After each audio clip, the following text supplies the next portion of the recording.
Fundarstjóri ágætt og fundarfólk. Takk fyrir að taka á móti okkur hér í dag og takk fyrir að mæta. Ég heiti eins og áður sagði Agnes M. Sigurðardóttir og ég núna sóknarprestur í Bolungarvík og prófastur í Vestfjarðarprófastsdæmi. Ég fædd og uppalin á Ísafirði og kynntist kirkjunni og kirkjustarfinu vel þar sem faðir minn var sóknarprestur í 35 ár og prófastur í 22 ár. Það fór því ekki hjá því að ég kynntist starfi prestsins og fannst það svo heillandi að ég ákvað 17 ára gömul að gerast prestur. Í guðfræðideildinni fannst mér gott að vera og gaman að læra.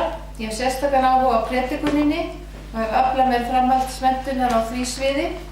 Ég hef einnig brennandi áhuga á líðan fólks, sérstaklega prestsfjölskyldna og eru þar börnin ofarlega á blaði og ég hef kynnt mér félagsmótum prestabarna og vann að mastersritgerðum það efni fyrir 5 árum. Áður en ég gerði sóknarprestur í Bolungarvík var ég sóknarprestur í Hvalveraprestakalli og þar áður var ég æskulsfulltrúi þjóðkirkjunnar og til þess starfsvíðist ég, til þess embættis víðist ég árið 1981. Mikil hvatning frá hinum ýmsu aðilum fékk mig til að hugleiða það að bjóða mig fram til biskups þjónustunnar. Og eftir vandleg umhugsun, samtal og bæn, þá ákvað ég að láta að verða. Og ég þakka það traust sem þau sýndu mér sem hvöttu mig og tel að reynsla mín að starfi prests í sveit og sjávarplássi og borg geti gagnast mér vel á vettvangi biskups þjónustunnar. Við megum aldrei gleyma því að kirkjan er til vegna trúarinnar. Við megum aldrei gleyma því hvert er aðalerindi hennar sem er að boða trú á Jesú Krist, krossfestan upprisinn, bæði orði og í verki. Það er mikið talað það að traustið til þjóðkirkjunnar hafi minnkað og kannanir sýna það.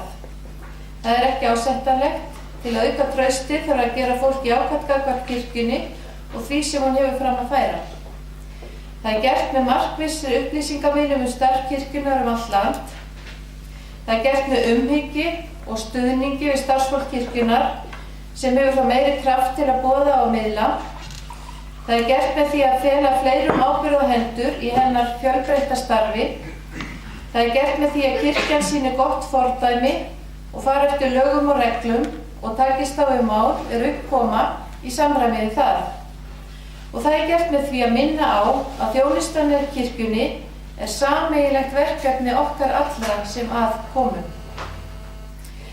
Leiðtogi er sá eða sú sem setur stefnuna og fær fólk til að ganga í sömu átt og hvetur fólk til dáða. Ég er reiðubúin til að gegna því hlutverki fyrir kirkjuna mína. En hver er svo stefna sem ég vil taka? Ég vil að þjóðkirkjan sé ein af máttarstólpum samfélagsins. Stofnunin sem fólk treystir, hlustar á og tekur mark á. Stofnun sem heldur á lofti kristnum gildum og siðferðisboðskap. Stofnun sem lítur á sig sem þjónustuaðila. Þjónustuaðila sem illa boðskapur Jesú Krists ná eyrum fólks í gegnum guðsþjónustuna og starfið allt.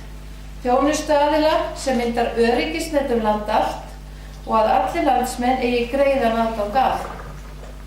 Ég vil að þjóðkirkjan hugsi vel okkur öll sem að starfi hennar koma þannig að við finnum að starfið sé metið og virkt, að sé tekið eftir því, að það veiti gleði og öryggi, að við finnum það sem þjónum kirkjun og einn eða annan hátt, að við erum sem ein fjölskylda sem stendur saman þó við séum ekki alltaf sammála, að kristilegur kærleikur tengi okkur saman.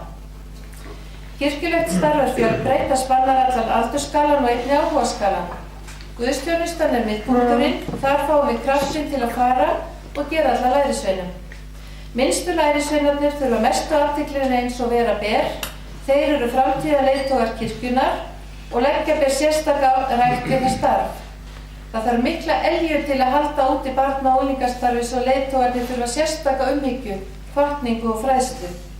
Það á einnig við aðra leiðtogi í kirkjulegu starfi, hvort sem þeir sinna fræðslu eða kærleiksþjónustu eða ytra starfi hennar. Samstarf er mikilvægt bæði innan kirkju og utan. Samstarf við aðra í þjóðfélaginu sem er að vinna félags- og mannúðarmálum er nauðsynlegt í nútíma samfélagi þar sem barist eru sálinnar. Biskup á að gæta hagsmuna kirkjunnar í hvívetna. Hann verður að standa fast á rétti kirkjunnar varðandi samninga við ríkið og telja ekki eftir sér að ræða við ráðamenn um ýmsu mál upp geta komið. Þar á ég við að komið hefur í ljós að til dæmis alþingismenn hafa ekki allir þekkingu á kirkjujarðasamkomulaginu og öðrum þeim samningum að gilda milli ríkis og kirkju. Einnig þarf biskup að leggja sitt af mörkum til að sóknirnar ná aftur þeim tekjum þeim ber, því að sóknargjöldin skila sér ekki, bitnar það á safnaðarstarfinu og þar með minnkar þjónustan. Mér meinilla við að breyta einungis breytingana vegna. Það þarf að taka til víða í kirkjunni, til dæmis í stjórnsýslunni, eins og á öðrum heimilum. En það á að standa vörð það sem vel hefur gengið og breyta því sem þarf að breyta til batnaðar. Þegar breytingar þörf grundvallar atriðan á almennri sátt þær, það á að byrja á grunninum og fara upp, ekki byrja efst með valdboði. Það skilar aðeins óánægju og sársauka og engum árangri. Það þarf að vera samráð til að ná árangri. Kirkjustarf getur ekki gengið nema með samstilltu átaki allra þeirra sem að koma. Samvinna og samstaða mikilvæg. Verkaskipting þarf að vera skýr og kirkjuþing sér til þess að svo sé, enda setur það starfsreglurnar og valdamesta stofnun kirkjunnar. Ég legg áherslu á að fara setja lögum og reglum og að jafnræðis sé gætt í hvívetna. Ég legg mikið upp úr því að hlusta, styðja og hvetja þannig að fólk haldi styrk sínu til góðra verka. Það mikilvægt að ná samstöðu málin. Ég legg áherslu á að það þéttriðna þjónustunet sem kirkjan hefur land allt haldist og bið þess að áhugastarfi kirkjunnar og boðskap hennar aukist. Ekki má gleyma því að þjónustunet kirkjunnar jafnframt öryggisnet þegar vá hendir og reynir á sálir. Og ég ætla ekki að hafa þessu á fleiri núna í upphafi, en ég þakka ykkur fyrir og eins vil ég þakka þeim sem undirbjuggu þennan fund, því ég veit að það gerist ekki að sjálfu sér, undirbúningurinn. Takk fyrir.